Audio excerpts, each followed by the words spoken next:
Okay, it's about 10 o'clock. Let's get started. I'm Dave Bodner, and this is a 10 o'clock to roughly noon, might get done about 11:30, depends on how many questions we have, talk about electronics, microcontrollers, and a whole bunch of other things. Just out of curiosity, how many of you have been to one of these seminars before that I've done? Okay, so a lot. So some of the things will be reviews, some of the things will be new, and hopefully it'll be a worthwhile way to spend a little bit of time together. Always have objectives, because I was a teacher for 17 years. Demonstrate various devices and projects that utilize microcontrollers and some that do not. And more importantly, excite you with the possibilities and enable you to begin experimenting and enhancing your railroad. Topics. Introduction to the Arduino again. I actually did an introduction last year, but I think it's worth doing it again and taking a look at some more advanced things that you can do with the little devices. How many of you have experience with Arduino? How many have heard of it? Okay, good.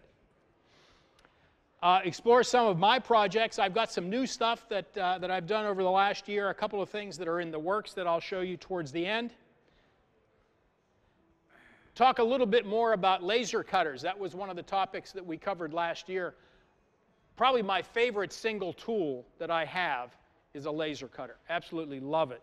And I'm now up to my third 3D printer. I got rid of one, but I bought 3 of them over the years. I'll talk to you about my newest one. Some tricks, tips, and tools, new and improved gizmos and gadgets. Just a reminder, for the last couple of years, I've been putting articles on my webpage, which you may know about. I've also been trying to couple each of those with a video, because a lot of people find that they learn better through a video than they do just by reading. So you'll find an awful lot of videos. There's a link to the YouTube stuff on trainelectronics.com.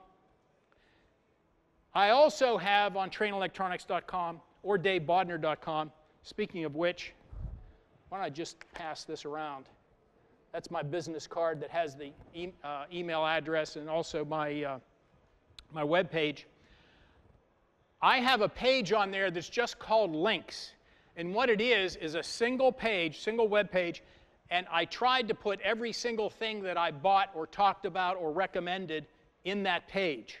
So that if you're looking for this particular gizmo or this particular gizmo or that one, hopefully there you'll find all of those links and you can find that item. And that's on Train Electronics or Dave Bodner. This PowerPoint is not there yet because I revised it 10 minutes ago.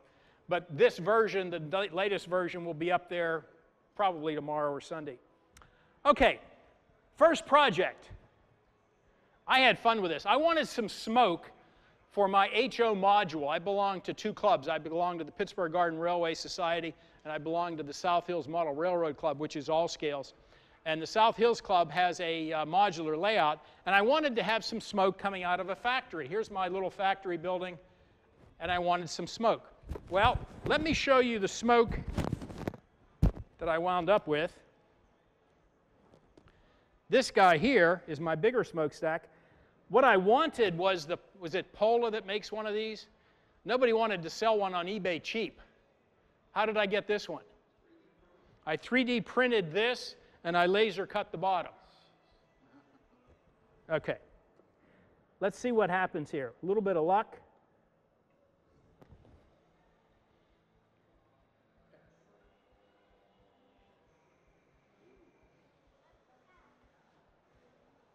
I think that looks pretty good.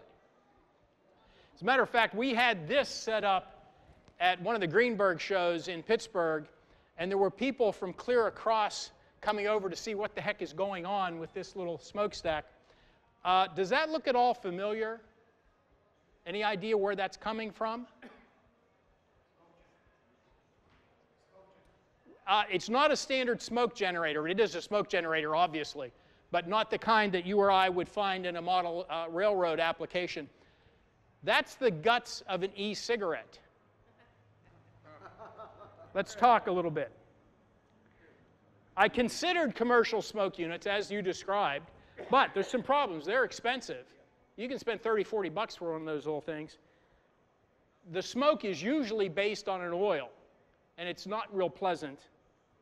They take a ton of power. This thing is running off a cell phone battery. So I experimented with e-cigarettes. I bought one on eBay. I bought this little package here for 12 bucks and got it to work and figured, you got to suck on this thing. Well, I don't like the fact that you have to suck on it. I put a vacuum pump on it. I had an old vacuum pump from a blood pressure machine. The problem with that is it pulled the smoke through the vacuum pump and gunked it up. So I figured if I'm supposed to suck on it on this end, what if I blew on it from the other end? So I found a little pump that put out air pressure rather than a vacuum pump, and that's what I'm using here. Let me skip down a little bit. Oh, the other thing that's important, I bought the e-cigarettes, but I discovered rather quickly there are companies that sell just the heater. You can get 5 heaters for about $6, $7. And that's all you really need to make the smoke unit. So you're looking at maybe $1.50, something like that, for that particular part of it. Let me skip ahead. And what I did is I took an empty pill bottle, cut it in half, inserted the smoke unit in here, put this part on the bottom, put the pump in the side, and it blew smoke out the top. And that's exactly what we've got here. There's my pill bottle. This is the little pump that I found. That pump happens to be from a Keurig coffee making gizmo. If you've ever run a Keurig or any of those types of coffee makers, at the very end of the cycle, after it's done pumping water, it pumps a little bit of air to empty the tubes.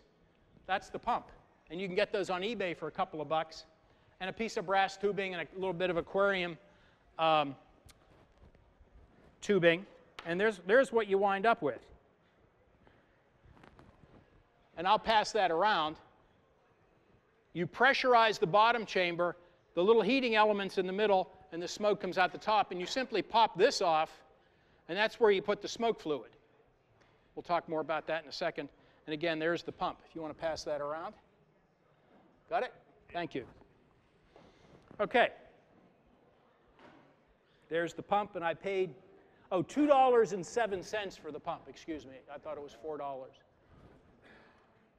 And there's the unit. That was one of my prototypes. Air pressure goes in here, pressurizes the bottom half of this. The little smoke guy is in between the two, comes out the top, and the electricity goes in the side. Oh, electricity. I'm running 3.7 volts from a cell phone battery. That's all it wants. Now, it takes a decent amount of current. It's actually about 1.5 amps. But it'll still run for quite a long time on a cell phone battery. Tips. Always give you tips. If you have a pill bottle and you drill a hole in it and you want to get that little smoke unit into there and have it fit perfectly so it doesn't leak, you can drill a hole, but what if you need a hole in between two sizes that you have? Well, I discovered these neat little things. Anybody know what that is? Well, it says it on the screen. That's a reamer.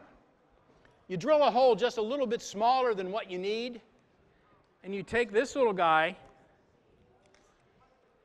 and it works beautifully on plastic or wood, maybe brass, I don't know. I've never tried it with that.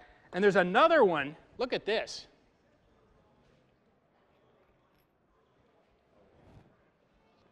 I'll pass these around, but children, don't stick your finger on the end. It'll hurt.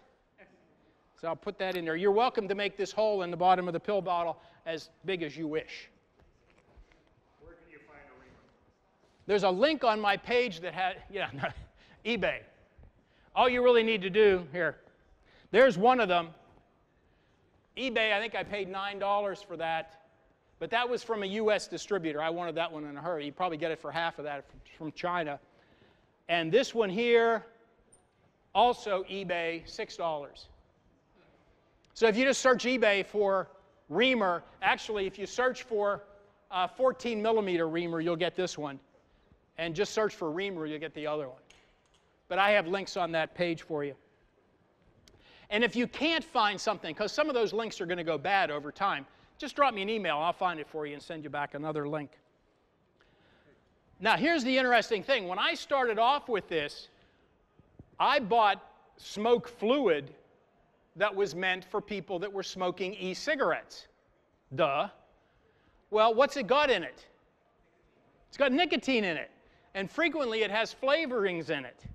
Well, I didn't want anything to do with nicotine. I'm a recovered smoker. I quit 30 years ago. I don't want nicotine to get back into my system. So I did a little bit of research, and the base material that's in the fluid is this stuff. This is 99.9%. Yes, vegetable glycerin. I was paying about $6 for a little, I don't know, 1 ounce thing of smoke fluid with nicotine in it. I think I paid $6.50 for this. This is a lifetime supply. Because all you need is about a couple milliliters to run that thing a long, long time. You can pass that around if you'd like to show folks. How about train smoke that's flavored? That's flavored. You can buy flavorings for this stuff that's meant to go through this heater. As a matter of fact, on that one that was back a ways, did you notice the little Thomas was set up for Christmas? I had chocolate flavor in there. But I'm getting to the point now where I'm not going to put any flavoring in it because a lot of municipalities and counties have outlawed e-cigarettes. And I don't want anybody to think that thing's an e-cigarette. It's not. But if you put flavoring in it, and it starts smelling like chocolate or coffee or, you don't want to invite difficulties. I know Allegheny County, where I live, just passed an ordinance or law or whatever you want to call it. I just went down my grocery store aisle and I got this spice section, peppermint flavor. Yeah. I used for the candy. I'm sure it would work fine. Yeah. Okay. The smoke is 100% vegetable glycerin, no nicotine, no flavoring. Oh, my latest revision. Pill bottle is fine, but if you get a couple of, how many of you go through the PVC fitting aisle at the hardware store? That's a plug, a threaded plug, and this is a little fitting. And I cut this little disc out with my laser cutter. You could cut it out with a hole saw. That's where the heater goes. And then there's a cap in there, drill a hole, put your brass tube in, and you're done. So this, I'll pass this around together. And just a word of warning, don't turn this upside down because it has fluid in it. You're welcome to take the top off and look inside, but if you turn it sideways, you're going to get wet. And the stuff is, by definition, it's glycerin. It's all slippy. Okay. And these work rather well, too. Couple of words about powering them. I'm using cell phone batteries, 3.7 volt cell phone batteries. You can run them up to 5 volts, but you don't want to run it for very long. It's not really meant for 5 volts. If you have like a USB battery pack that puts out 5 volts. But if you give it 3.7, let me fire up the motor. Motor's running. And I'll put another battery on the heater. With a little bit of luck, if the juice didn't all... Are you going to light up for me or not? Is it coming? I'll just add a little bit.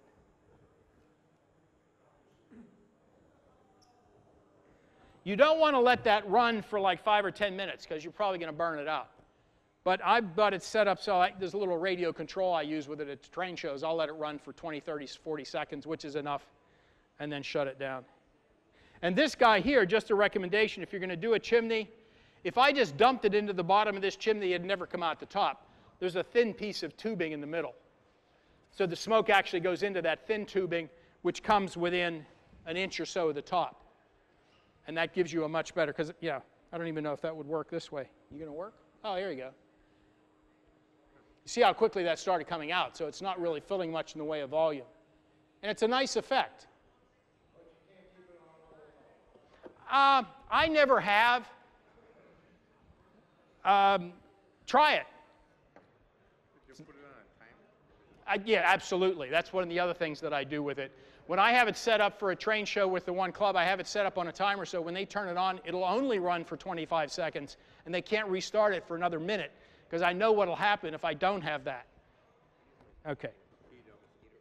All right, so you can put it together with plumbing fittings rather easily, and you can buy the heating elements all over eBay. Again, links for that should be on the link page. All right, second thing that's kind of neat and new and lost. Here we go. I may have mentioned before I maintain a G-scale train layout at Children's Hospital in Pittsburgh. It has lots of animations and neat things going on, buttons kids can push. Well, we were fortunate, we being Children's Hospital, last summer, a benefactor donated a roughly $150,000 Lionel layout to Children's Hospital, custom. This guy is part owner of the Steelers, so he's got a little bit of money. And we did a lot of work to get that thing set up, but I wanted to add, there you go. I wanted to add to it. That's the castle. It's a Harry Potter layout. Absolutely gorgeous. But I figured a castle in a Harry Potter movie has to have thunder and lightning. So what I did, and I'll explain in more detail how this works later on. Okay. This is about a 30-watt equivalent LED spotlight. It's not incandescent, it's LED. And this is a little board that has a sound recording on it and a speaker. I'm not going to aim this at you. I'm going to aim this up.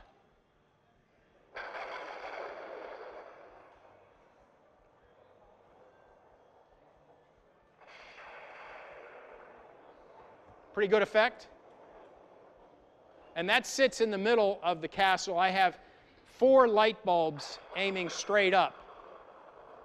And I've got a much larger amplified speaker so that it resonates rather nicely.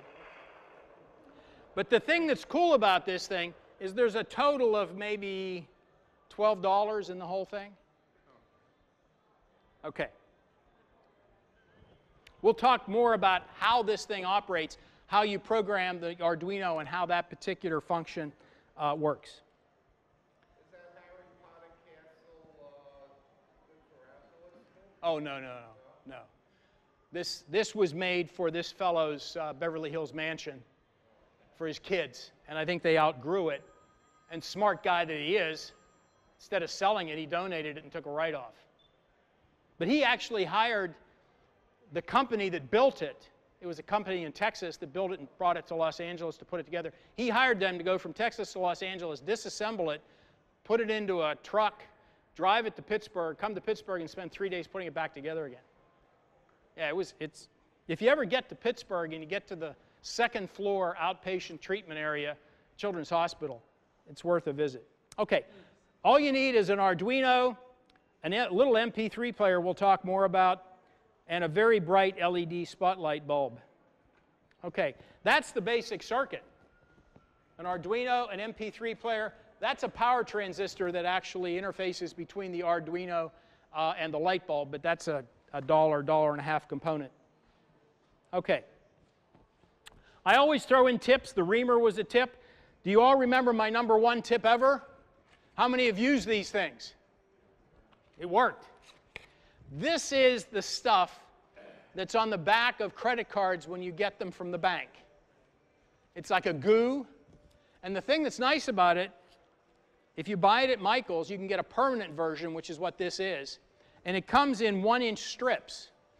And you can peel them off and use it to stick stuff. The first time I ran across this, we were trying to get a Santa Claus to stay on top of a house and a layout we were putting together in Franklin, PA. And we didn't have any glue or anything, and my buddy's wife, who is a crafting person, pulled this out of her purse. And we stuck it on the side of the roof of the house and put Santa on him, and he stayed there for a couple of weeks. So these are wonderful. Go ahead, peel one off, play with it, stick with it. If you ever have trouble getting wires to stay inside of a steam or diesel locomotive when you put it back together, because they always go out the sides, use these to stick the wires to the side of the engine before you put the top back on it. #1 tip ever.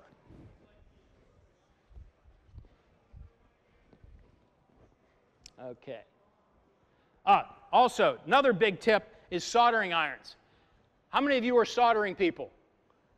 Oh, good. How many have a good soldering iron? That's excellent, because if you have a good soldering iron, you'll keep soldering. If you've got a junky one like a Radio Shack $12 or a Radio Shack $6, you're going to say, boy, I don't know how to solder at all. Well, a lot of it has to do with your equipment. This is the one I recommend. This is from Marlin P. Jones down in Florida, and they're still selling these for $47. It's a digital. You can dial up the temperature. It does Fahrenheit and Celsius. It's got a temperature sensor in the probe, so it maintains that temperature. You can buy a replacement handle, this part here, everything from where it plugs in to there, for about $7. I burn one of those out about once every year, year and a half. And I always thought I was burning out the whole thing. So I bought a whole nother thing. Well, it turned out just to be the handle. So I've got 3 or 4 handles in my storage cabinet. Yeah, $6.95 for the replacement handle. And you know what? I have never replaced a tip. You get those cheap machines, and what happens? The tips rot because they're not made of very good material. These are made of some sort of coated iron. I'll tell you what. I must be paying this guy to ask questions at the right time. How do you clean the tip? It comes with a sponge. Put water on it, wipe the tip on it. That'll work, but it's gross. You keep wetting that thing over a period of months, things are going to grow in there. What you do is you buy this. You can get this. I've got a link coming in a minute. This is I don't know, a ribbon made out of aluminum, spun aluminum. You put this in a cup. You don't have to buy the one that comes with a cup. And you just rub your hot tip over that, and it takes away all the surplus guck, and it's clean, but it doesn't cool the tip down. I use these all the time, so I'll pass this around. I guess I don't need the bag. There you go. A couple of dollars. Well, excuse me. Marlin P. Jones, mpja.com. I buy a lot of stuff from them. And this guy here, Deal Extreme. Everybody know Deal Extreme? You know Banggood? How many know Banggood? Isn't that the greatest name in the world? Some guy didn't speak a word of English, went to a dictionary, Chinese to English dictionary. Banggood, T-Mart, Suntech store. Yeah. There, I spent, $6.12 if you get it with the fancy base. If you just get the pad, it's a couple of bucks. Here's another one. I didn't believe this was going to work. That is a USB-powered soldering iron. Did you just grasp what I just said? You can, well, to be quite honest with you, you really can't plug it into the side of your computer because your computer is 5 volts at a half an amp. That's USB 2. This is billed as an 8 watt. Well, if you work the math out, that's about an amp and a half. So if you have USB 3, everybody know what USB 3 is? It's the blue socket. That's supposed to put out closer to an amp and a half. It probably would work. But you know what you use it with? You know what this is? It's one of those cell phone charging battery thingies. You know what I'm talking about? Yeah. And if you look at most of them have 2 plugs. One of the plugs has 1 lightning bolt, and one of them has 2 lightning bolts. What does that mean? The one with 2 lightning bolts puts out more power. If you take this little sucker, and honest to God, it works. It's a portable, yeah. Oh, don't do what I did. You don't screw this cover off, you pull it off, because if you screw it off, the whole thing comes apart. Can you see the little red LED? Maybe, maybe not, but there's a red LED on there. It will heat up in about, it's hot now, in about 10 or 15 seconds, and that LED is going to go out. But there's a little silver dot. Do you see the little silver dot? It's not a button, it's a touch. If you put your finger on the little silver dot, it goes back on again. So it automatically shut. I mean, it's, and what did I pay for this? I don't know, $9? No, $473 from China. It works. You know what I use it for? I'm sorry? Yes. Well, remember that page of links I talked about? It's on there. If I'm working on my HO module, which is across the basement from where my soldering stuff is, sometimes I have to take a soldering iron, get it over there, heat it up. I just carry this in a battery. Or if you were doing something in a car. Speaking of cars, there's a 12-volt version that you could wire up. Doesn't come with a plug-it in the cigarette lighter, but you could plug it in the cigarette lighter. It works. Pass that around. Thank you. Okay. Okay, let's talk about the Arduino a little bit. What is it? That's an Arduino. This is the Arduino Uno, which is the first one that they developed 10 or 15 years ago. What country? Italy. It's developed in Italy. And it was developed mainly for artists that were trying to do things with lighting and you know, blinking LED lights and whatever. But that's the ticket. This is an Arduino. This plugs into USB, right into your computer. That's the actual chip that does the smart stuff. But here's the beauty of it. Every pin on that chip is labeled. You can't see the labels over here, but look at that. 13, 12, 11, 10, 9, 8, 7, 6, 5, 4, 3, 2. So everything is labeled so you don't have to wonder what goes where. I'll pass this around. You want to grab that? Yes. I stick with the simpler ones because most of the things I do don't require it. Okay, it's a family of inexpensive and very capable microcontrollers. I'll sit for a second. Developed in Italy in 2005. Oh, geez, I don't want to sit there. Does everyone know what open source means? Open source means if I invent something, my smoke gizmo, I can patent it, but if I make it open source, what I say to the world is, I developed this, you're welcome to it, just give me credit when you distribute it. And it's open source. Well, the nice thing, when the Uno was first developed, they were about 20, 25 bucks a piece. Because it's open source, somebody said, where's the Arduino from? China. Where do they come from now? China, and they're dirt cheap. Because it's legal and easy for them to duplicate it. Again, there's the Uno. Why has it become popular? Inexpensive. When I say it's well supported, when I need to do something with the Arduino, the first thing I do is search the Google to see if somebody's already done it. And I'm not going to say 9 times out of 10, but probably 8 times out of 10 the answer is yeah, they did. And I can take their code and repurpose it for me. The other thing that I do that's related to open source, when I do a lot of things with the other chips that I work with, the PICs and things, I keep the software to myself. I don't let anybody know what it is because it took a lot of work to get it. With the Arduino, whenever I publish something, I just put it on my web page. I make it open source also. If you want it, have at it. There are literally thousands, if not tens of thousands of people worldwide using these. I get emails from people from all over the country every week. And Google Translate, I mean, have you ever held a conversation with somebody that doesn't speak English through Google Translate? It's a hoot. But we can get the job done. Okay. I'm saying it's become the most popular microcontroller developed system in the world. I think that's a legitimate statement. Free software, did I say that? The only thing you have to buy is the board. They're not going to give you free stuff. Online support. There are tons of people out there willing to help. As a matter of fact, when I put a YouTube video up, anytime somebody puts a comment under that video or asks a question under it, I get an email. And I am very religious about going back and answering that email to help people out. You want to kind of spread the wealth, if you will. There are lots of books. There's an Arduino for Dummies, of course. Online tutorials. There are so many Arduino videos on YouTube, I'm surprised it doesn't collapse. Just for fun tonight, go to YouTube and search for Arduino. It'll be like 73 million hits. It's a more sophisticated operating environment, and the chip is more capable. That's a simple answer.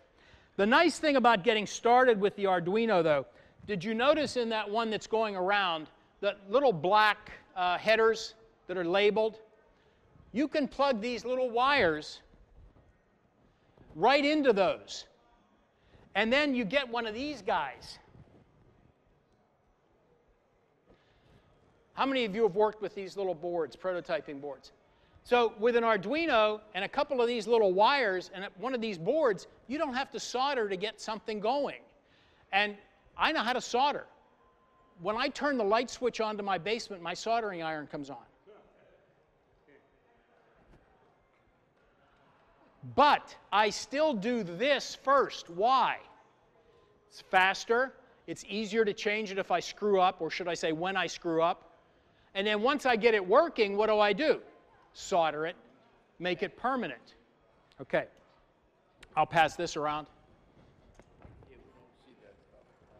They're holding out on you. I know. Oh, jeez. This is the other thing that's very cool. This is the Arduino. Remember, we can plug wires into those little holes? They frequently put this up on a web page with an explanation of how to wire something. Here's the Arduino. Here's what you plug things into. Here's where you plug it into on the little prototype board. There's where you put an LED and a resistor, and it works. Isn't that a beautiful way to... If you're afraid of schematics, that's a schematic. Only it's a pictorial schematic. And the software you need to make those diagrams is freely available on the internet, so if you want to make your own, you can. Pretty cool. There are also things called shields. This little shield, I don't know, it's $4 or $5. It has a 2-line display, it has a bunch of buttons, and it plugs right into that Uno. And you can get it to start doing things, reporting things to you. You could add a temperature sensor and have a little thermometer that would say the temperature is, 26 degrees or whatever it happens to be. And what did I pay for that? $4.40. Free shipping. My wife shakes her head every time we get mail. You got another package from China. It's okay. There are shields that actually have that board on them. That's what I've got right here. If you look at that later on, that's a shield plugged into an Uno that I'm going to show you some things on in a couple minutes. Okay. What can it do? An Arduino can control just about any, I don't say any, but just about any electronic device. Could you use it to control a car? Yeah, but I wouldn't want a self-driving car based on an Uno. But it has the ability to talk to all that stuff that the big computers that they put in the self-driving cars are doing. It could steer the car with servos. It could hit the brakes. It could do all that stuff. It'll control just about anything. And it can gather and act on things in the environment. You could take an Arduino, plug a temperature sensor into it, and if the temperature got above or below a certain point, it would do something. What? Turn on a furnace, turn on an air conditioner, turn on a fan? Not a big deal. And I think I already mentioned students and artists. All right, what do you need? You need an Arduino board that I recommend the Uno highly because it just plugs right into your computer as this one plugs right into the side of this one. Oh. How many of you are PC people? Windows? Mac people? Linux people? Oh, we got Linux people. The Arduino works the same way on all three. And the software is free on all three. You're beginning to see why there are tens of thousands, if not hundreds of thousands of people using these. It's wonderful. Most, but not all, Arduinos have a USB built into it. So you just plug it in and you don't have to worry about anything else. The PICAXE, you have to have some sort of an interface that goes between the computer and the PICAXE in order to program. Look at this. I purchased a number of Uno boards for less than $5 a piece. And they work. They're fine. Matter of fact, the one I'm passing around, I think I paid $4 and something for. There is a downside. What's the downside? You program it in C. C is a programming language like Fortran Basic. Okay? I don't particularly like C, but I'm tolerating it. I've learned it. I've got a couple notes here. The error messages that it gives you, when you try to program something and you get something spelled wrong, generally it'll come back, like on a PICAXE, it'll say, this word is spelled wrong. When you do it with the Arduino, it'll give some error, and it may give you a line, but sometimes the error is 5 lines above it. So it's harder to debug. I'll be honest with you, it really is. And all of the stuff in the Arduino is case sensitive. Now what does that mean? If I name something LED with 3 caps, LED, and I mistype it as capital LED, it won't work. Because they're 2 different things. As a matter of fact, there are 9 different ways to spell LED. All 3 caps, all 3 lowercase, first caps, you know. So you have to be careful. And some of the things, their commands, I think are kind of strange the way they capitalize some words and don't capitalize others. There's logic there somewhere, but it escapes me. Okay. Fortunately, there are lots of books online. If you get an error with an Arduino, you can go to Google and type in Arduino, what the error is, you know, whatever it's spelled, and you'll get hits. You'll get other people that are beginners or experts saying, oh, if you get this error, look 4 lines up, you left the semicolon out, you know.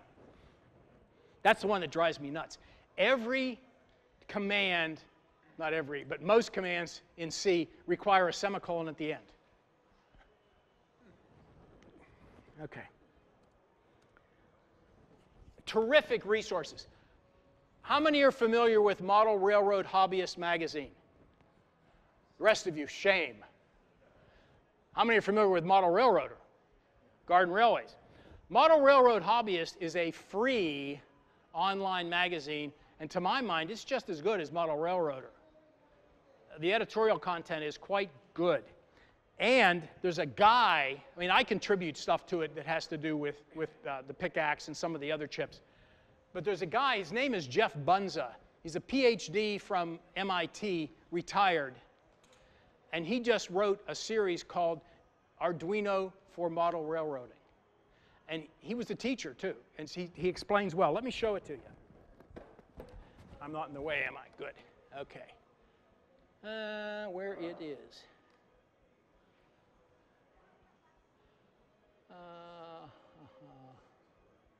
I think it is right here. This is the, I think this is the December issue. That's Jeff right there. And I'm going to go to the table of contents.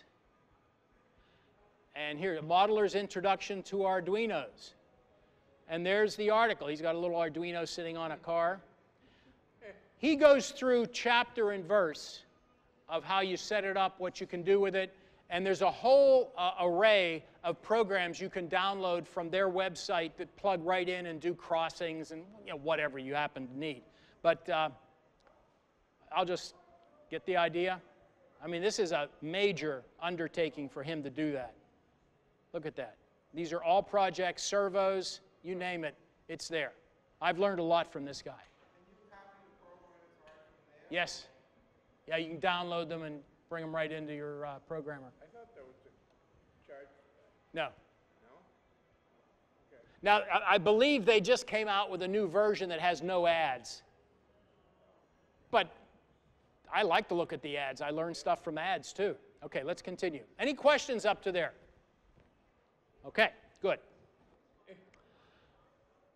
This is a biggie right here. If you've got children, nephews, grandchildren that are interested in gizmos but not model railroading, how about putting the two together? It's a great way to get people interested. OK, in order to get to program an Arduino, you need to download the IDE. That just stands for Integrated Development Environment. It's the thing where you put the code. It's free. Free download from that link, or just search Google for Arduino download. It'll take you right to it. I'm sorry? Not, if you're running a newer version of Windows, I have not found that you do. The question was, you might need a driver for the USB. If you buy the Chinese clone Arduinos, that answer might be yes. But if you buy the genuine Arduinos, the ones from Italy, you won't, because they use a different USB that's supported more readily. But even the ones from China, I have no trouble finding a driver that works. OK, again, PC, Mac, or Linux. Download it. Now let's run the IDE. Let me get rid of this stuff. Give me a second here. I'm going to start from scratch here. OK. Did you ever have too many programs on your computer? OK. Now, I have something running. All right, that's the Arduino operating environment. And what I'm going to do, here's the neat part. I go up to Tools, and I go down to Board. And there's a list of boards. And what does it say right there? Arduino Genuine Uno. So that's the one I picked. Then I go back here, and I have to pick a COM port. And the COM port is the actual connection of the USB, the number that your computer gives to it. And to be honest with you, on a Mac or a Linux machine, slightly different wording, but it's the same concept. Then what I'm going to do, I'm going to go to File. And this is very cool. Do you see where it says Examples? I'm going to go to Basics because I'm a beginner. And the simplest thing in the world is to make an LED blink. And there's a blink example. Now, does anyone know what all this gibberish up here is called? It's called a comment. Do you notice it's in a different color than the stuff at the bottom? Stuff at the bottom this is in black and red. This is kind of in an off green. Those are just comments. You can comment all you want. When you write a program, you can say, the next line does this, this, this, and this. And because it's a comment, you put a double slash before it. Do you notice right here the double slash? And the computer ignores it when it goes to put it on the chip. So when I say you can make as much as you want, it doesn't matter because it doesn't have any effect on it at all. So let's slide down a little bit. That's the actual code. The first thing they do is they take pin 13, which is a built-in LED on the Uno board, and make it an output. What does that mean? Well, it's something we're going to either turn on or off. What's the other thing other than an output would be an input? We'll use those in a little bit. And down here, there's a loop. We're going to do this loop until you tell me to stop. What are we going to do? Digital write pin 13 high. Well, what does that mean? Send a digital signal, if you will, to pin 13 and make it on or off. High would be on, 5 volts, right? What does delay 1,000 mean? Delay for 1,000 minutes? 1,000 seconds? 1 second. Those are milliseconds. Remember, computers are fast. So delay for 1 second. Then what's this line going to do? Digital write to 13, but make it low. So if you take the voltage away, what's the LED going to do? It's going to go off. Pause for a second. And because that's a loop, what's it going to do? Do it over and over. Let's fire it up. In order to program it, I just go up to this little arrow, click on it, and down here it says compiling sketch, uploading sketch, done uploading, and a little bit of luck, do we have an LED blinking? How many LEDs are blinking? The one on the bottom, I think it's on the bottom, is the one that's built into the board. And the big one, the brighter of the two, is one I added. Everybody with me? Now, what can I do with that? How could I change this program? What could I do to make it different? Well, not much. But what if I changed the 1,000 to a 500?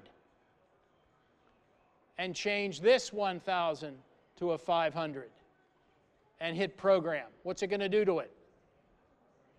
It's going to blink, but it'll blink faster.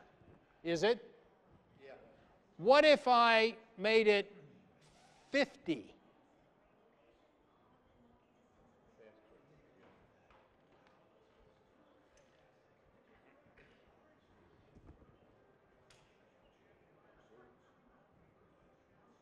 What if I made it 5? Isn't that what kids do? What if you made it 5?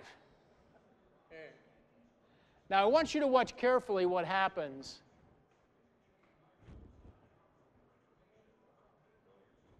Is it blinking? No. Yeah. You can't see it. Now, this is a tough thing for me to ask of you, but I'm going to change the first 5 to a 1. And I want you to tell me if the LED gets brighter or dimmer.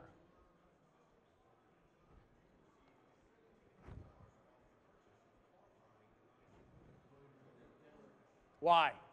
It's only on a tenth of the time, or a fifth of the time, excuse me. It's on for 1, and it's off for 5. Is it blinking? Not to my eye, it's not. But it is. If you were to have one of those fancy high-speed cameras, it would detect a blink. Now, the important thing about what I just did is something we're going to look at in a minute or two. Okay? All right. Any questions up to there? All right. Let's go back to the PowerPoint and continue. We did that. We did that. We did that. We did that. We did that. And again, comments. If you put a double slash before something just like this, it's a comment. It's a comment. If you put a slash star like that, you can type as much as you want, and what do you finish with it? Star slash, so that whole block becomes a comment. Everybody with me on what I just described? Are comments good or bad? They're wonderful, particularly when your hair's gray. Because it is not the least bit unusual for me to write some code one day, and even 2 or 3 days later, go back to it and say, why did I do that?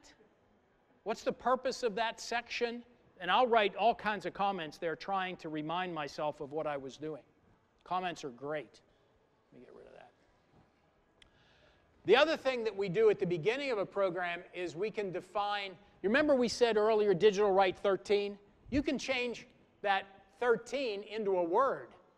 So instead of saying digital write 13, which means nothing, digital write LED, well that's sort of self-documenting, isn't it? Because you're telling it to write to an LED so that, oh, it must be an LED. Then there's a section called setup where you put in things like defining that LED as output. And then you always have a loop in your program. And what does the loop do? It just does whatever you want it to do over and over and over again. OK. We did that. We did that. We did that. We did that. OK, let's add a second LED. Could we make a crossing then? Blink, blink, blink, blink. How do we do that? Well, let's do 2 things. Let's actually define one of these LED as 13, that's the pin, and one of them is LED 2, which is pin 8. And I kind of picked those arbitrarily. It could be anything. 13 is the one on the board, but 8 could be anything. And in the setup, what am I doing? Make them both outputs. And what am I doing down here? Digital write to the first LED, make it high, make the second one low, wait a second, and then what are we doing here? Switching it and pausing for a second. All right, let's get that particular program, and I have that one on my computer because that's not one of the examples. Let me just get crossing. And let's program it. Compiling, uploading. It's working. How could I make it go faster? Change the thousands to 500s or whatever. It doesn't really matter. But I want to show you something that's really cool. One of the things that bothers people when they're doing computer programs is they really don't know what's going on inside of that, particularly if it doesn't do what they want it to do. The Arduino environment has a built-in way to put code that will tell you what's going on at a particular point. Let me demonstrate. If I go into the setup part, I can type in serial begin, and is it capital S?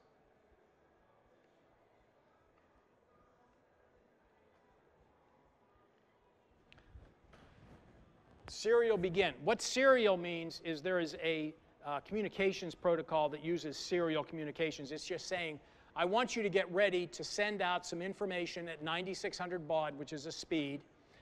But here's the cool part. Let's get down to the loop. Better yet, let's go here. I'm going to go to the end of that setup, and I'm going to type in serial print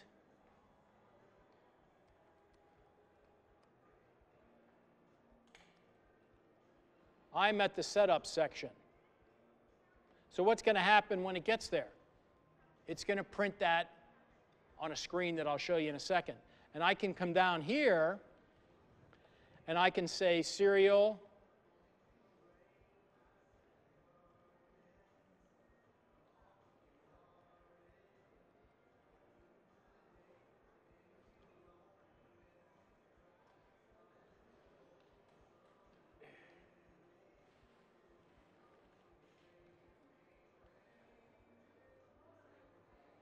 Now I'm going to do something intentionally here. Okay. You see what's going to happen? When it gets to that line, it's going to say on the screen, I'm at the setup section. But down here, when it does the first turning this LED on and this one off, it'll say blink 1. Wait a second. A second later, it'll say blink 2. Then a second later, it'll go back and do blink 1, blink 2. Does anyone know what I missed? I left out something. Watch what happens. Can you see the error? Expected semicolon before delay. Well, the error is not in the delay line. Where's the error? It's in the line right before it. I left out a semicolon. I did that on purpose, honest. Okay. All right. Well, where is it blinking? I don't see any words, though. See the little question mark in the upper right-hand corner? Starts it over. What's it say? I am at the setup section. Blink 1, blink 2, blink 1, blink 2. And if you notice, they're in sequence. Is that cool? What if you wanted to know how many times it's blinked? I could go in here, I could go to the top, and I could declare a variable. All a variable is a place for it to store information. And I'm going to call this counter equals 0.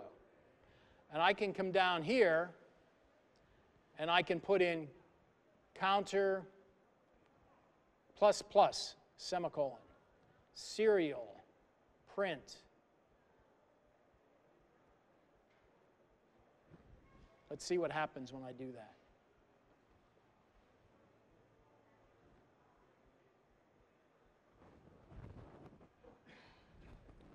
One, 2, 3, 4, 5. How long will that go? It'll reset after some ridiculous number of repetitions. But let's look at what happens here. What we did is we defined counter, and this command, can you tell what that tells it to do? Make it bigger by 1 every time you come here. Serial plus plus, make it bigger. So the first time through it was a 0, but the plus plus made it a 1. Then the plus plus made it a 2 and a 3. And if I go back and look at that, what are we up to?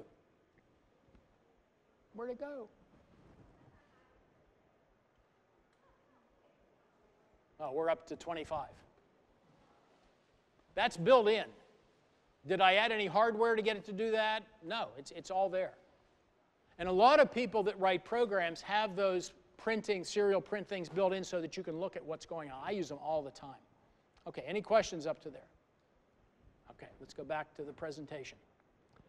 I did that, that was all the serial stuff. Okay, what if we wanted to get something to be more like a lighthouse or ditch lights? You know how ditch lights kind of go? Let's try to do that. Let's load in a program. This is another one of the examples under basics. Whoop, if I can get there. It's called fade. And let's take a look at that. Now, notice, we're using LED 9 instead of LED. Remember we were using 13? All the pins can't do all the stuff. If you want something to have that variable capability, you can only use about 6 or 8 different pins. 9 happens to be one of them. And you know what? Those are marked on the board. Let me go back here for a second. There it is. Can you look on the board? Do you see these pins that have a little squiggle next to them? Those are the ones that can be used for making them brighter and dimmer automatically. It's something called PWM we'll get to in a second. Okay, let's go back to the fade.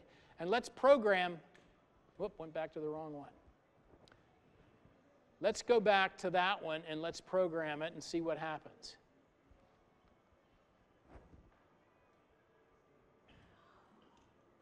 Uploading.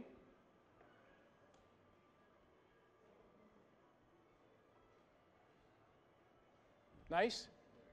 Could you use that for something? Absolutely. Lighthouse, ditch lights, a radio tower, whatever. Okay. What if we wanted to have, let me go a little further.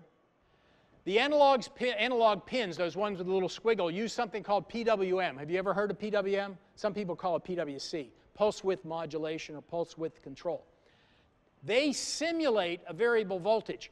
Do you remember the LED that I made dimmer by just turning it on and off at a different amount on and off? That was a simulation of PWM. And you can look at it more carefully with an oscilloscope. Everybody know what an oscilloscope is? Fancy little screen, mad scientist? Okay. That's PWM right there, and let me tell you what it does. This is 0 volts, and this is 5 volts. And these little peaks show that for the most part, it's at 0 volts, but every once in a while it goes up to 5, then back down to 0. So would you say that's mostly on or mostly off? It's mostly off. It's mostly at the bottom. So it's going to show, if you have this thing running at 20,000 repetitions a second, it's going to look like a very low voltage, just as we had the dimmer LED when we had it on for a little time and off for a larger time. And what happens if we have it about half on and half off? Would that be a higher voltage scene or a lower voltage scene? Well, it's more on, so it's going to be a higher. And what if you did this? Here it's almost all on, off just occasionally. It's going to look like a very high voltage. Okay. Well, since I haven't passed anything around for a while, I took a little oscilloscope. There's a little oscilloscope. It's waking up. Can you tell I was an elementary school teacher at one time? All right. I'm going to pass this around, but let me just show you how it works. There's a potentiometer here, a volume control, if you will. And can you see, is the pattern changing? And the motor's moving, and the light's getting brighter? That's PWM. Cool, huh? I'll pass that around. And if you knock the wire out that's powering it, don't try to put it back in, because if you put it in backwards, bad things happen. There you go. Turn the knob there and pass it around. Okay. PWM is built into the Arduino. It's also built into the Pickaxe and the PIC and all those other ones too, but it's rather easy to implement. Okay, we're done with our oscilloscope. Questions? Okay. What do I use it for? What did I just show you? Lights that get brighter and dimmer. Every single locomotive that has a controller in it for DCC uses PWM. And if you've got any kind of radio control for your trains, that's PWM. Okay? Because the motor reacts the same way as the LED. The more power you give it, the faster it goes. Use it all the time. Okay, another neat little tip. I stumbled on this a couple years ago. This is like the coolest thing in the world. And some brilliant guy or a couple of people came up with this. It's a little screen and a socket. This is what's called a zero insertion force socket. If you pull the lever up, you can take out whatever you put into there. If you put the lever down, it locks it. But here's the cool part. I put a random transistor in there. And I'm going to push the button. It is going out to that socket. It's looking at all the pins. It's trying to figure out what the component is. It's telling you what's connected to each pin and what it is. I'll pass this around. I considered passing around a bunch of other components. There's resistors and LEDs and inductors, but you're going to get screwed up if I do that. If you want to play around with it later, I'll leave it up here. But push the button and look at what it does. It is magic. So if you've got a part laying on your bench, you don't know what it is, you plug it in there, push the button, and if it's a resistor, a capacitor, an inductor, or a transistor, it'll tell you what it is and which pin is which. It's magic. Now this one was $24. I think that was from Amazon and Prime, which means you get it in 2 days. I have another one. I think I paid closer to 12 from China for that, and I 3D printed the case. But you see what it does? You plug in a transistor, in this case, into 1, 2, and 3. It says, oh, 1 is the emitter, 3 is the collector, 2 is the base, and it gives you the characteristics of the transistor, and also says it's an NPN transistor. And if you stick an LED in it, you'll see the LED blinking as it tests it. And it figures out, oh, it's an LED. I love it. Okay. What is the CV in these here? Collector, base, and emitter. Those are the 3 pins on a transistor. Okay.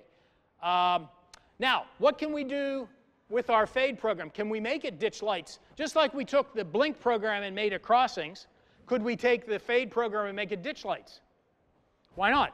All we have to do is add a second LED, and again, that second LED has to be on one of those PWM pins, so we're going to use 9 and 11, and let's load that program in.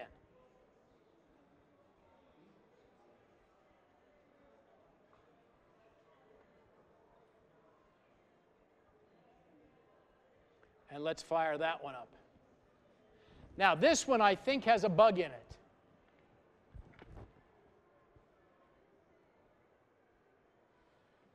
Do you see it's a little funny? That made me crazy when I first did that.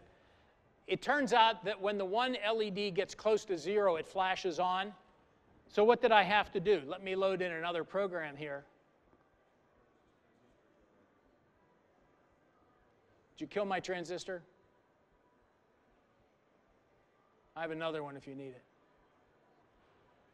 I found out if I put in an extra line into this program, let me show you the line. I'm not going to go through how the program works, but where is it?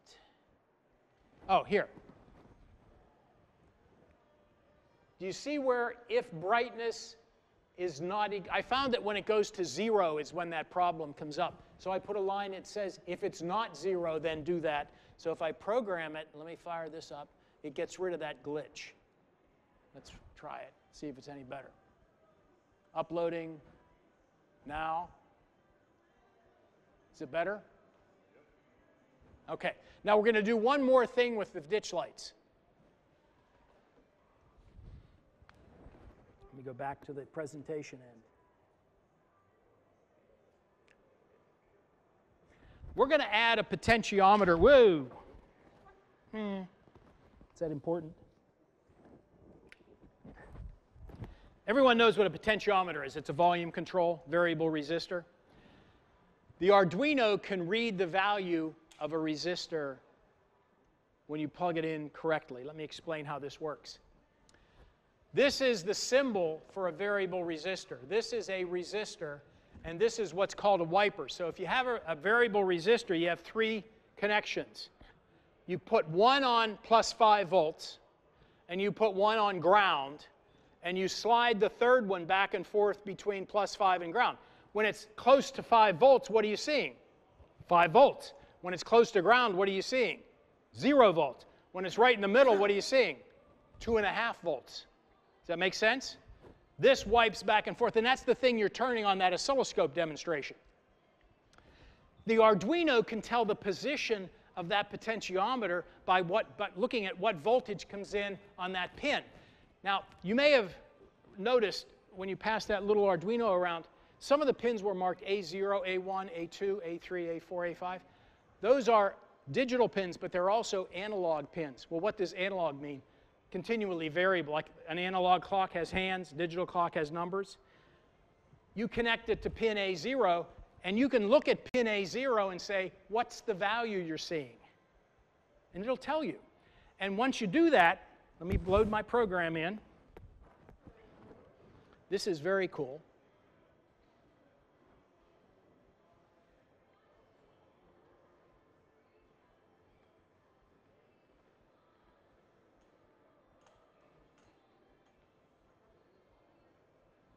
Down here, there's code in there that actually analog read. Let me see if I can find it.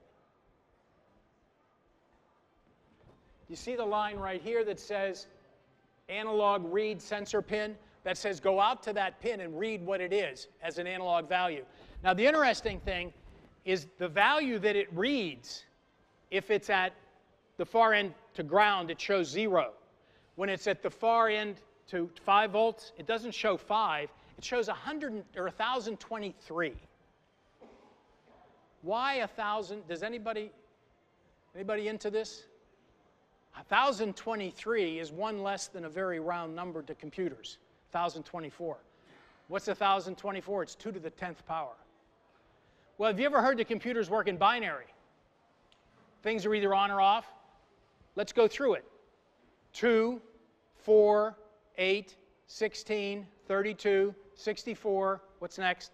128, 256, 512, and what's next? 1,024. 0 to 1,023 is 1,024 different things. So it's one of the things you learn when you play with computers. They give you goofy numbers to work with, but they're really round numbers. Another very common round number is 254 or 55. What's that? 2 to the 8th. Okay. But the cool part is if I program this, watch what it will do. Compiling. Come on. It's a bigger program, so it takes longer.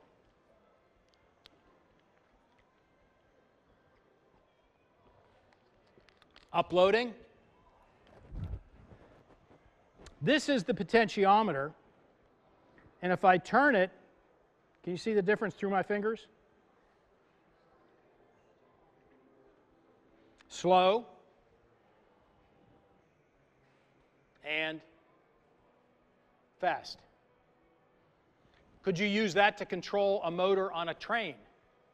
Instead of doing the flashing of the lights, you could have the motor speed changing based on the position of that potentiometer.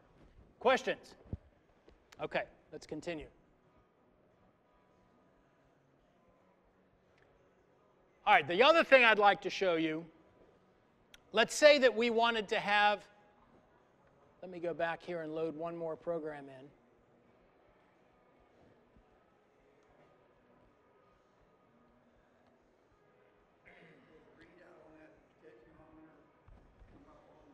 You can. I don't have it set to come up, but yes, you could. How would you do it? Print line, whatever that value happens to be, and it would show you.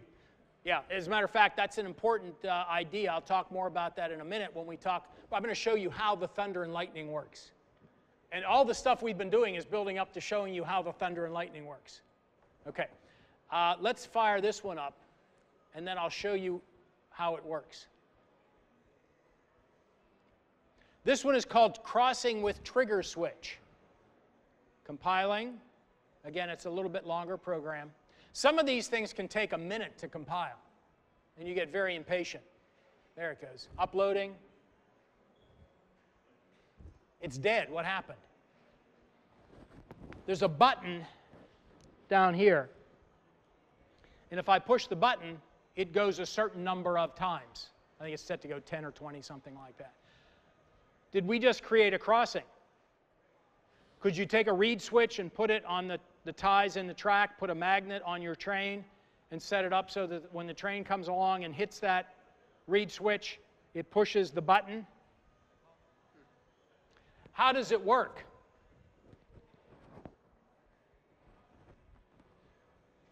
I defined something called trigger as pin 7. Well, what does that mean? The switch goes to pin 7. Down here, one below,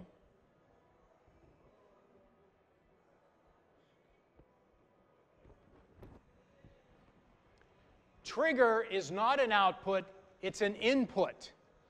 And the word pull up after that means make it have 5 volts on it normally. There's an internal 5 volts that it can apply, so that if you happen to connect it to ground, it'll go to a different value. It'll go from a value of 1 to a value of 0, and you'll know you pressed it. But look down here. There's a do command. It says do this.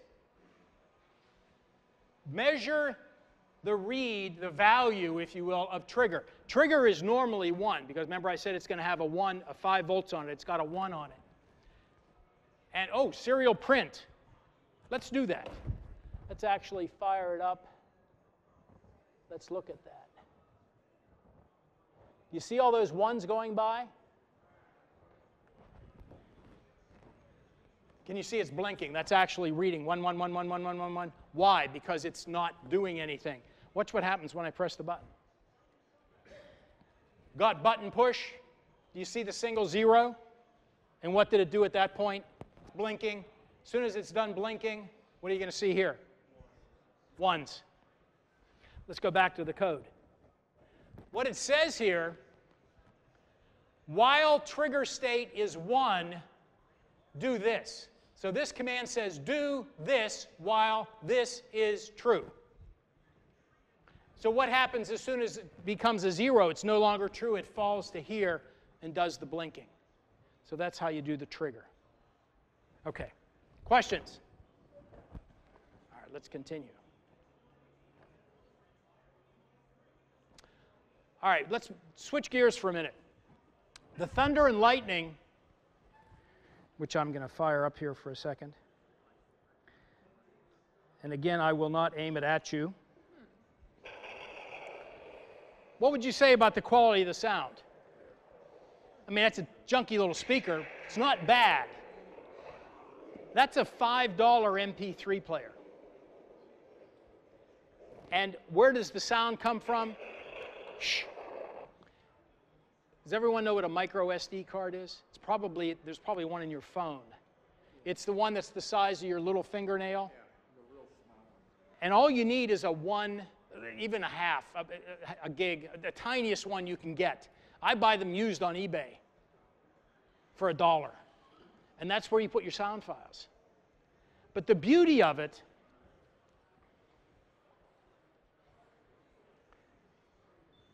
all you need to make this thing operate is a speaker, a junky old 8-ohm speaker you can take out of an old pair of computer speakers. You need power. You need to give it 3.5 to 5 volts. And sound on an MP3. You don't need a computer. Here's an example. This little board, and let me connect it to some power. Again, this is not a good speaker, so it's not going to be representative of what you can get.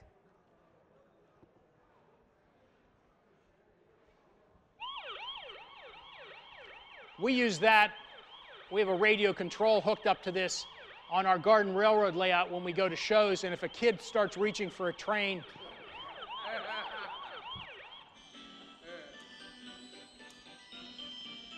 again, look at the speaker. That's not bad. When I first started working with Garden Railroads, I had a little switcher engine and I wanted to have a whistle on it. I went on the internet or Garden Railways magazine or something. I spent $35 for a little card that had a whistle and a bell on it.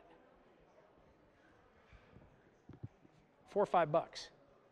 Old speaker, you know, battery to operate it, a couple of AA batteries, and you're in business. Now, that's on the simplest level. Just pressing a button starts one of 2 different sounds. And there's another button that says next. And one says previous. So you can go through a whole, you can have 1,000 different sounds in there. But if you want to get sophisticated, I think I showed this to you last year. Maybe not. This is the same card, exact same device.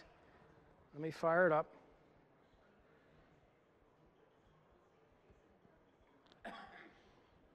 All right, don't embarrass me now.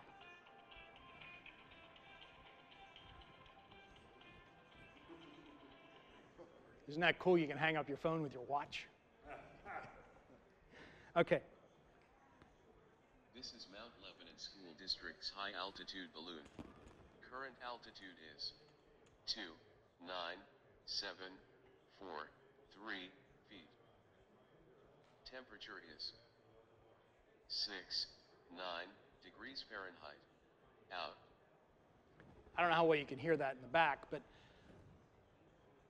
the computer, the Arduino, can be connected to an altimeter. And that's where the numbers come from for the altitude. This was for a balloon, a weather balloon that the kids at the high school were doing. And the temperature was actually legitimate. There's a temperature sensor on there. And it was reading the temperature and converting it. Now, what do I have on the card? I have the word 1, the word 2, the word 3, 4, 5, 6, 7, 8, 9, 0. All those other little pieces, and I had the Arduino piece them together based on what it was reading. So you can go from just a push button that plays circus music to having. This is Mount Lebanon School District's high altitude balloon. And the objective there was to connect that to a ham radio transmitter, and once a minute, it would transmit verbally so anybody that had a scanner could pick it up and listen to it. $5. That's pretty amazing. And you get that's a penny. Nothing to it. And that's a little micro SD. Where do you get the MP3 files? Guess what? Next thing on the computer. Okay.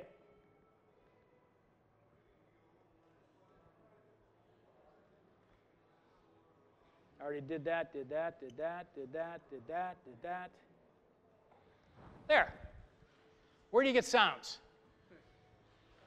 Easiest way is you go to Google, and let's say you wanted a steam locomotive whistle. You type in free steam locomotive sound, and you download it. There's another way.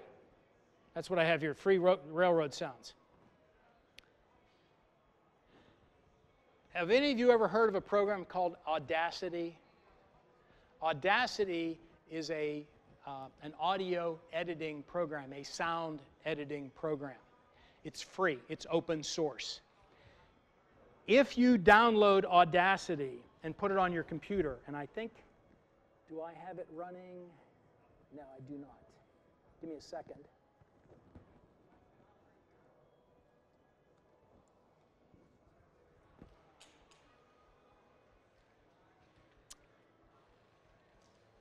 There's Audacity. And don't let the look of it, I mean, it looks kind of complicated, bother you. What you can do with Audacity, this is very cool right here. If you have Audacity on your computer, any sound that you can hear through the computer's speakers, it can capture. You follow what I just said? So that if you go to YouTube and there's a steam engine making really great sounds, fire Audacity up, tell it to record, play the steam locomotive, and it'll give you that sound. Here's an example. I have a, let me see if I can get this going. I don't have internet here, unfortunately, so I can't go onto YouTube and do this for you, but I have a video.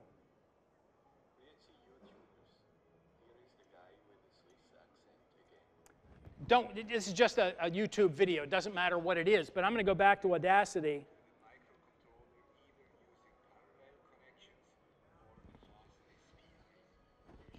The volume is very low, but you see what it's doing? It's actually recording that guy's voice. And when it's done, what can I do? Save it. I could edit it. I could pick out sections of it. Everybody with me? So at that point, I can say stop. And I can go over and get rid of, and I can play it back, do whatever I want with it.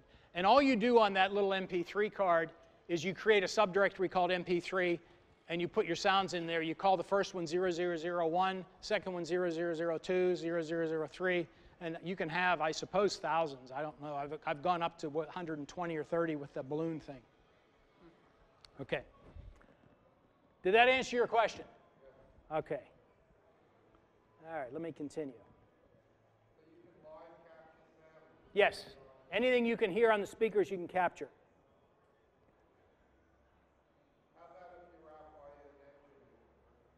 If you have a microphone plugged into your computer, yes.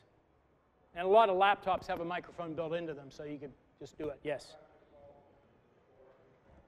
There are other programs that will record on your phone. As a matter of fact, right now I've got one running on the desk here doing an audio version of the talk that I'm doing, so I have that too.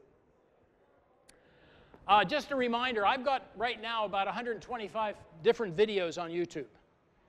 So I explain a whole bunch of this stuff. There's a couple of web pages that I have that talk about Audacity. There's a ton of stuff on YouTube that I didn't do about Audacity. Okay, there's some of my videos. Okay, how does the thunder and lightning work? Do you remember when we used the potentiometer here to change the speed of the ditch lights? All I did, and I have to admit I was very lucky to get this to work as well as it, I think it works really well, but to get it to work as well as it did. I probably spent an hour designing this whole thing.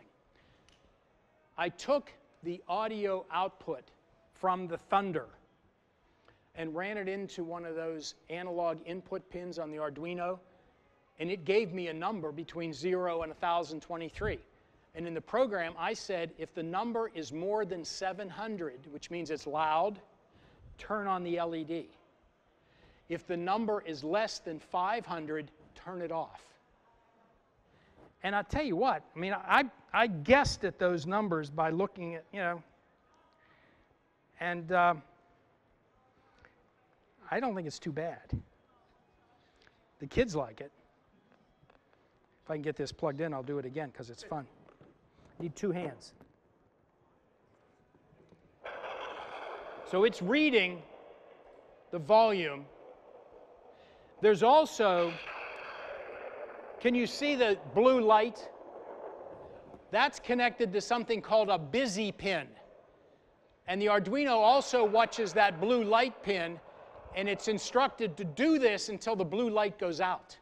So how long does it go on? As long as your Thunder recording lasts. Where did I get the Thunder recording? YouTube. I worked with a buddy of mine that's in our HO Modular Club. He wanted a volcano.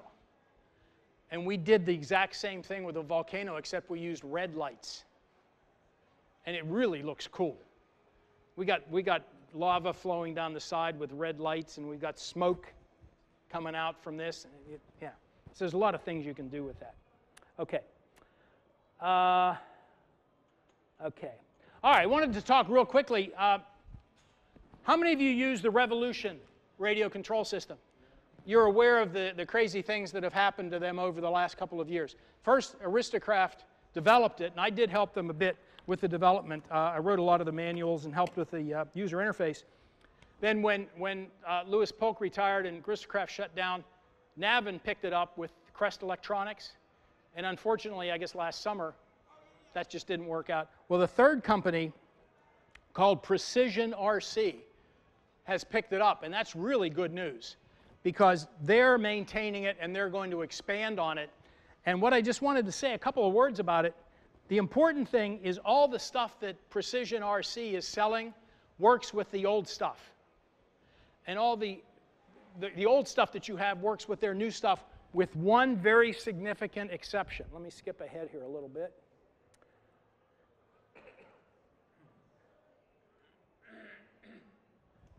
Okay, they also are selling this little USB gizmo for updating sounds. Now, there aren't any additional sounds readily available yet, but they're coming.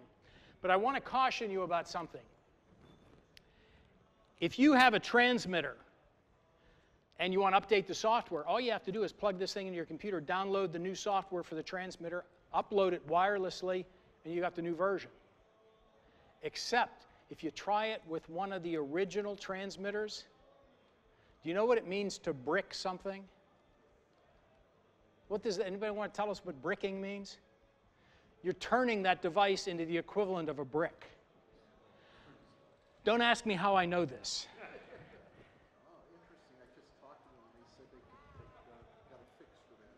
Well, it may not be released yet. At least I, you know. No, they don't have it yet.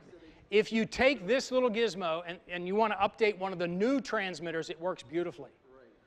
If you want to update one of the new receivers, it works beautifully. If you try it with one of the Crest or Aristocraft, again, don't ask me how I know. Fortunately, they were able to recover my 2 transmitters I did it to. I did it once thinking, oh, there must be something wrong with the transmitter. I'll try the other one. Okay. But anyway, the stuff is good. It works fine. The sounds are excellent. It was a good product to begin with, and I'm really tickled that it's still around. Okay.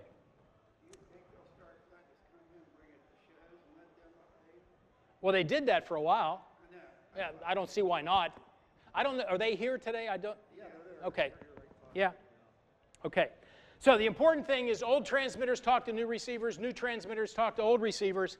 But again, don't try to do the updates. All right, any questions up to there? How are we doing on time? Ooh, I thought I was going to stop at 11:30. I'm still going, nobody's left, so I'll continue. I absolutely love laser cutters. I talked about this last year at some length. I bought one in 2015, by far the best purchase that I made in 2000. It was $390 something. Yeah, $388, free shipping. And I think I got it in 4 or 5 days from California. Terrific. I went through a lot of details on how you can use that last year. If you want a review of that, just take a quick look at YouTube video of this particular presentation. The important thing, I got rid of that one, and I got a bigger one. Because one of the problems with the one that I bought initially is it was only about this big. So it would do roughly an 8.5 by 11 sheet of paper, that size of material. I bought this one. That's about 12 by 18. So it's a lot bigger. The downside to that one, can you tell just by looking at the picture? The shipping weight was 220 pounds. It was delivered by a truck with a lift with a thing and a dolly and a forklift. And the guy left it in my garage and left. So anyway, it's terrific. It is absolutely terrific. Still in your garage? No. I got it onto a dolly, got it into my basement, and then took it out of its crate, which is no small trick. Somewhere on here, it was free shipping. I paid about $1,500 free shipping, and I got it in about a week. What they do with these, you can order them from China, but that might be 6 months. They must warehouse them somewhere in California. So they bring over a boatload once a year, twice a year, whatever it happens to be, because virtually all of them come from a U.S. shipper. And I'll tell you what else. I paid roughly $1,500 for this one. It is much, much, much, much, much, much better for a couple of reasons. One, it's bigger, which is cool, but it comes with a lot of other things. It comes with an air pump that will constantly drive a stream of air down onto the place you're cutting and blow away debris. So that does two things. It clears the gunk out of the way, but it also, because it's pressurizing the area where you have a lens, it keeps the lens from ever getting dirty. Nothing can go up into the lens because air is always going the other way. It also comes with this. That's a rotary thing. You can actually take a beer mug or a glass and put it in there, and it'll rotate automatically as you engrave, Bodner's beer and, whatever. Okay. Why do I like it much more? The main thing is the controller. You may remember from last year, if I wanted to do something like this, which was made on the old one, this has lettering. It says Dave Bodner, and it's also cut out. I would have to do that as 2 separate jobs. I would put the item in there. I would turn the value of the power down to, say, 10%, cut out the letters, which I don't want to go through. Then I would stop that job when it's done, go back to the computer, get rid of the letters, only put in the outline, crank it up to, say, 50% or 100%, whatever it happens to be, and cut out the outline. Does that make sense? You had to do 2 separate jobs. The new controller, what you do in Corel Draw is you do the outline in one color, let's say blue, and you do the words in red. And you tell the controller, do the red first, do it at 20%, do the black second, do it at 80%, and it'll go through and do all the words at low power and automatic switch over and cut it out. So that in itself is worth the money. It's terrific, terrific. Have you ever burned out a lens and how much does it cost? I have not burned out a lens. I don't know that I ever will. The lenses are pretty decent quality glass, so they shouldn't burn out. I mean, how often do we burn out a mirror? Hopefully never, I suppose, but 20, 30 bucks maybe. They're not expensive. They're, it's not like 100 or 1,000 or anything like that. You have to have that exhausted to the outside? Yes. Yeah, well, I can do it right now. There's 2 things that a lot of people miss when they're looking at these laser cutters.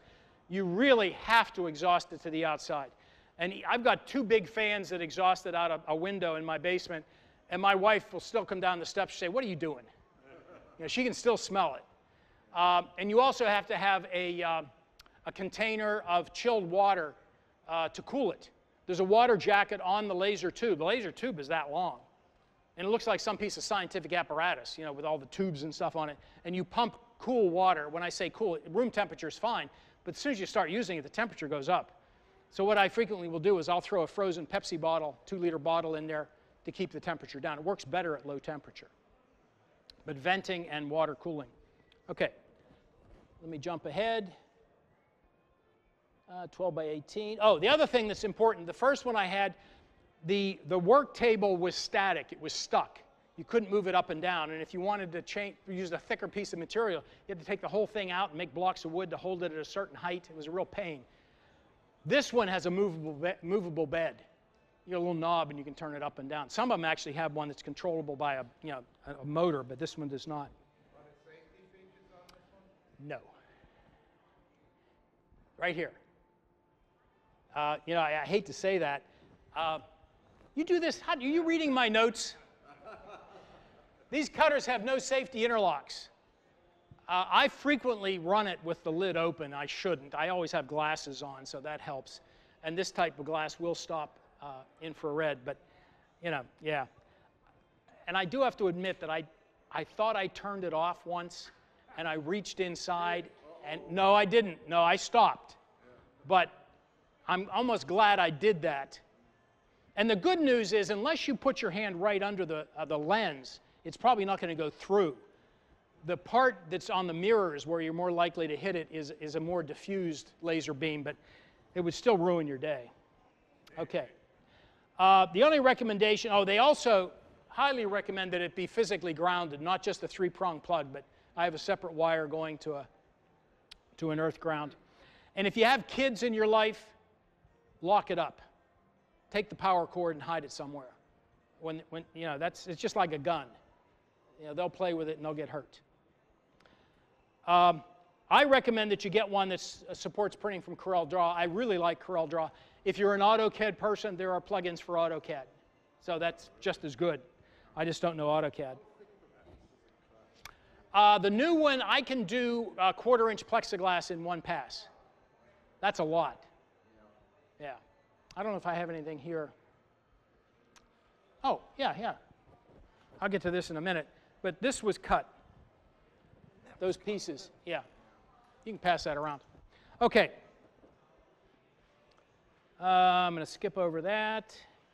Oh, and we mentioned this last year.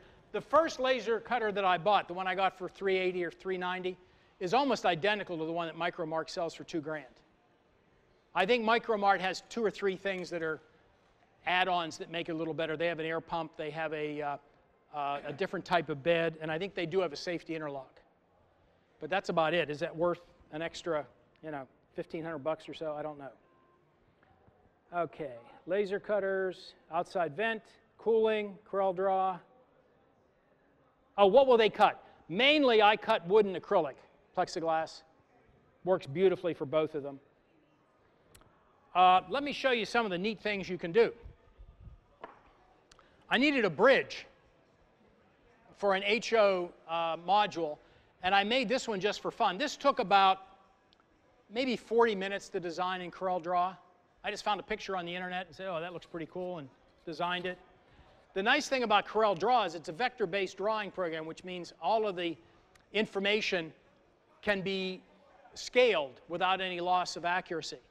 I needed 2 of these that were 2 feet long. All I did was go into CorelDRAW and drag it up. And I couldn't do a 2-foot long one in my laser cutter, could I? 12 by 18?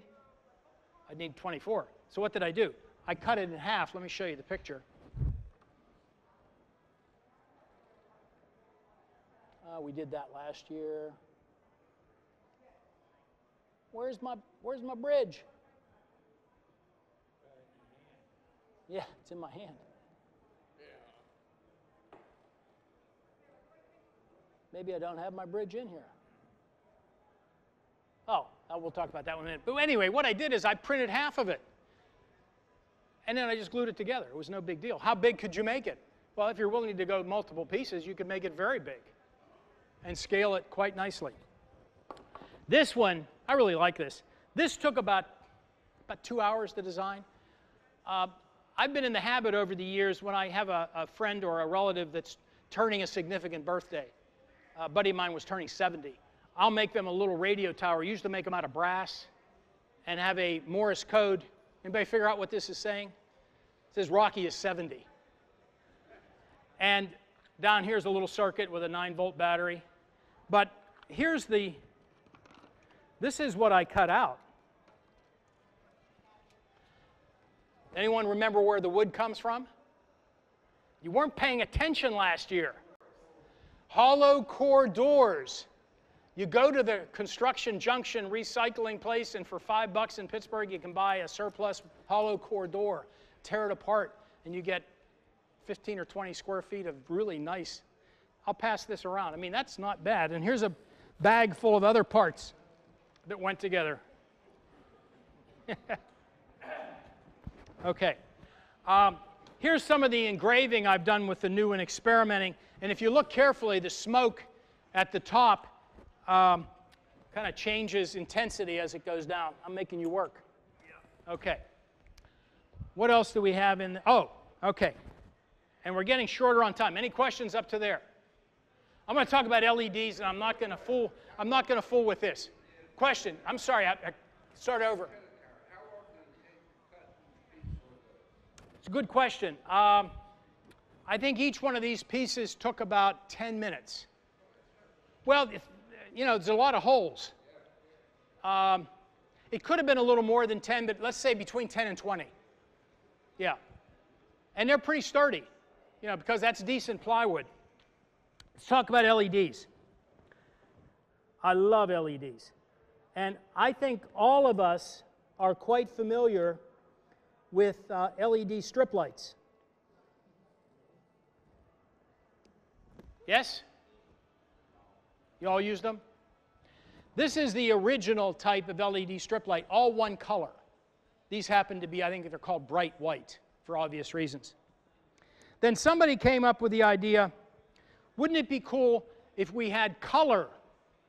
Well, you can buy these that are red or green or blue, but again, they're still one color. Can anyone see what's going on here?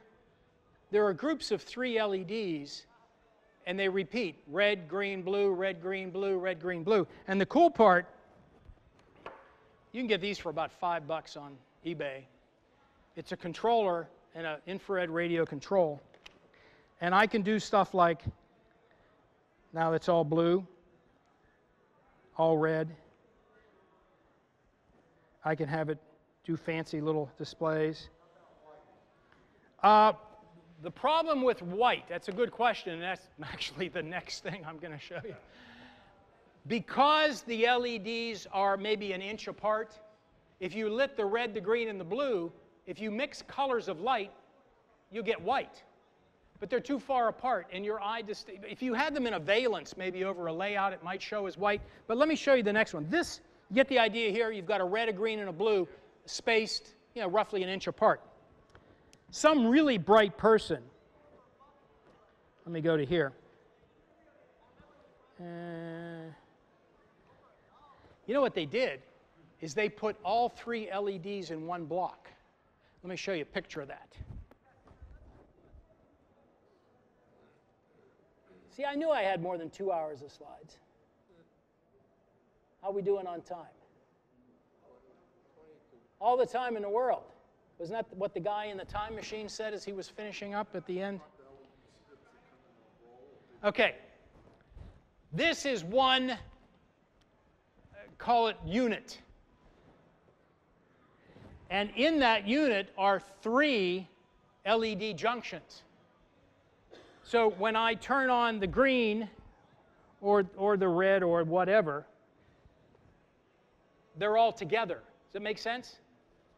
But the downside is I can make them dance and do all kind of neat things, but every one of them is doing the exact same thing because they're just wired in parallel. Then some really bright person,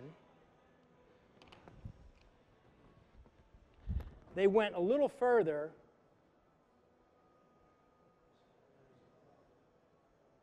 Where'd it go? There's the same thing, 3 LEDs. They added to each one of these little units a controller. And when they did that, watch this one. Each LED is individually addressable so that you can tell LED 7 to be this intensity of pink. You with me? That's where they are today. Each LED has a red, a green, and a blue, and a controller. Oh yeah, you would, because why? Look how close together they are. These are maybe a millimeter apart. Now I can give you the whiz bang. The whiz bang comes now.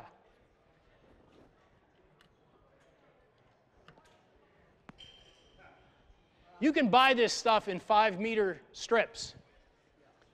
That's being run by an Arduino. There's white. Pretty cool. Don't let me go home and leave that hanging there. And then I went one step further. I talked about Children's Hospital a little bit. I have a section where I have kind of rotating animations, and I 3D print a lot of them. Well, I decided I'm going to take a 5-meter strip of those little lights that are real close together. There's 144 of them here. And I'm going to add 16 more in a circle up top. And I'm going to have an Arduino. And when the kids press a button,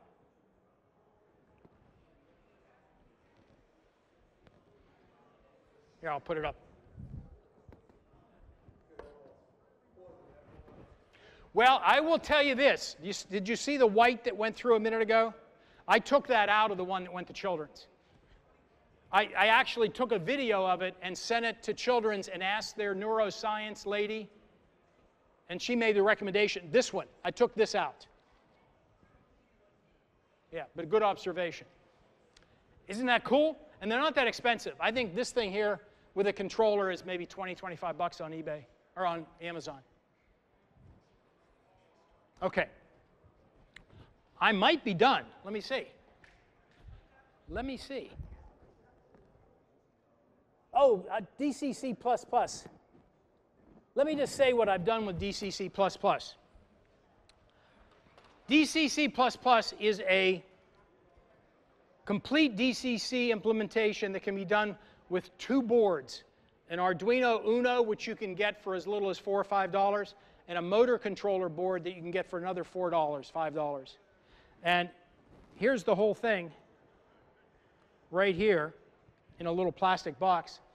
Now, the way it sits right there, it'll do some G-scale stuff, but very small G-scale stuff. Let me fire it up. And we talked about this last year. You may recall that I had a program called JMRI, which is the Java Model Railroad Interface, running on a computer, and I was using the computer to run the train. Well, what I've done now,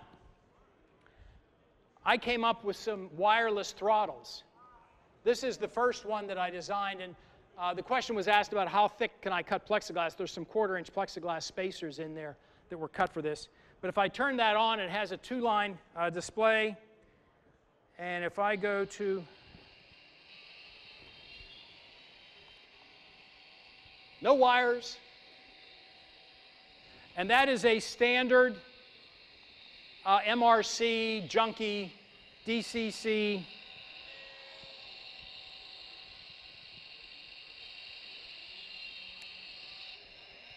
I'm going to shut that off because the sound is terrible on that thing. Shush. So a wireless DCC controller, and I made another one. This is my latest, that has a color touchscreen. This is all on my webpage. This is not a trivial thing to program. But look how neat it is. I mean, you touch no buttons other than what's there, and you've got the throttle, which is the rotary encoder down here. It works very nicely. So there's and that was also done with the laser cutter. Made the little box. I'll pass that around if you want to. Oh, I need longer arms. Yeah. Okay. Future project. Oh, no way, I forgot about this one. Oh, geez. This is very cool. I got a new phone last year. And this is not one of the ones that burns. It's related. It's not. The thing that's cool about this phone is when I'm ready to charge it, I just lay it on a pad, and it charges. And I get up in the morning and take it off the pad, and I'm ready for the day. It's wireless charging.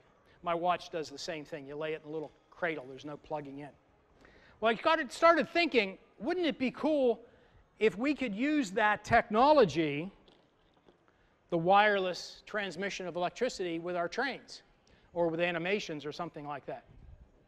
We don't want any epileptic seizures. I discovered you can buy the innards. There's the innards. Hopefully you can see 2 coils, and there's a device on each one. Let me turn this on. I'm running 7 volts into that.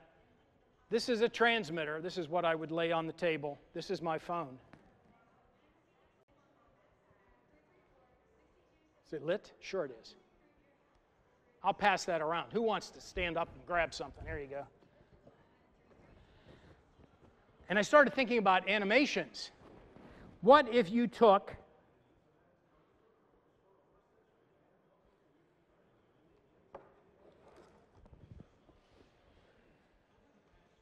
no wires between me and that thing. This coil, I wanted to see how clean the electricity was that comes out of it. Well, there's an Arduino up at the top. Some of those LED fancy lights and a bright LED, and there's a coil down here and a motor. And it animates, I think, rather nicely. I've got another one over here.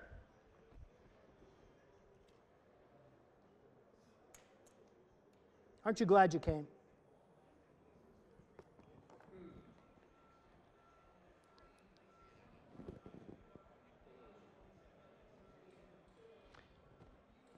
Other than the motor, there's no moving parts. There's no brushes. You know, when we try to do this in the past, you've had to have wipers and things like that that wear out and get corroded. This is all done wirelessly. Cool. Okay. Am I DCC++? We did the wireless stuff. Let me see what else I forgot. Covered a lot, you know that. I thank you for sticking with me. Yeah. If I don't, yell at me and I'll put it in. Yeah. Okay. I'm about done. My voice is about done. And I've got to tear down all this stuff and get out of here for the next person. Any questions? How many of you got an idea, something you might like to try? Then I've succeeded. Okay. Thank you. Have a safe trip home.